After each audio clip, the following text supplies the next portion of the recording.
Исәнмесез, бу Татар радиосы Самара, студияда сезнең белән Гүзәл Салахова. Февральнең 20-сендә Халыклар дуслык йортында Туган тел оешмасы Моңлы Чишмә караоке конкурс оештырды. Бәйгедә 7 кеше һәм 1 татар гаиләсе катнашты. Конкурсның тәртибе буенча беренче бүлектә катнашучылар эстрада җырларын башкардылар һәм икенче бүлектә татар халык җырларын караоке буенча җырладылар. Катнашучыларның осталыкларына һәм талантларына жюри әгъзалары бәйгеләр куеп барды.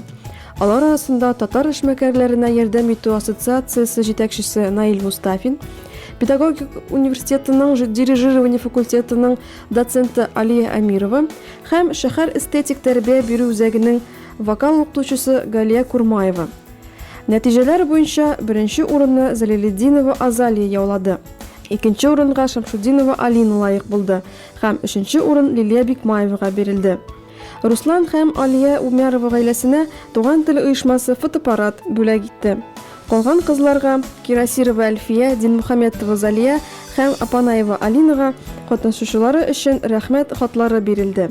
Һәм конкурстан тыш катнашучы Шамсудинова Альмира да бүләкләнде. Бу бәйге Самара шәһәрендә беренче тапкыр үткәрелде. Һәм катнашучылар үзләренең эмоциялары һәм хисләре турында сөйләделәр. Моңлы Чишмә бәйгесе миңа бик ошады. Бу бәйгедә мин 3нче урын алдым. Рәхмәтлемен иптәш кызыма. Нашла мине бу бәйрәмгә алып килгәне өчен, миңа ярдәм иткәне өчен, тагын иптәш кызыма Зөлфиягә һәм әнием белән әтиемнәргә поддерживать итеп, минең эргәмдә булып, Аллага шөкер, шулай бергәләшеп җиңеп алдык инде бу урынны. Бүләкләре дә бик охшады, һәм дә уеннары да бик охшады.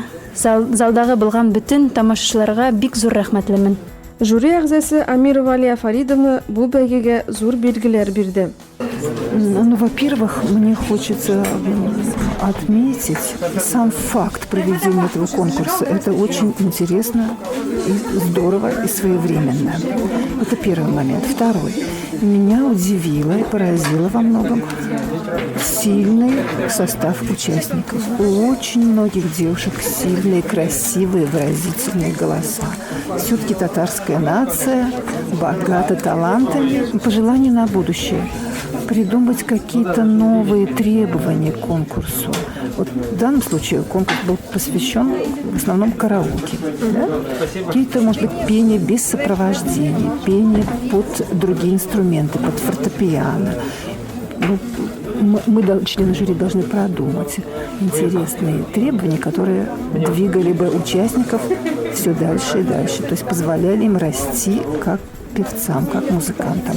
Ну и в заключение мне хочется пожелать успехов всем участникам, поблагодарить организаторов конкурса, пожелать всего самого доброго. Бәйгегә тамашачылар да залны тутырып килгәннәр һәм татар моңнарын бик сокланып тыңладылар. Бүген праздник шундый матур булды. Матур җырлар. Кызлар, безнең татарлар яхшы җырлар. Мин бик ашадым монда. Күбрәк ясыгыз шундый конкурслар. Бу конкурс беренче тапкыр гына мин күрәм әлдә. Ошый, матур, яхшы җырлаучылар, тәртипле. Миңа бик ошый. Катнашучылардан ошады миңа беренчедән Әлфия Кирасирова. Шулай ук яхшы җырлары белән катнашты Альмира. Ошады аның позитив кайфы һәм шундый ачык күңеле белән килүе.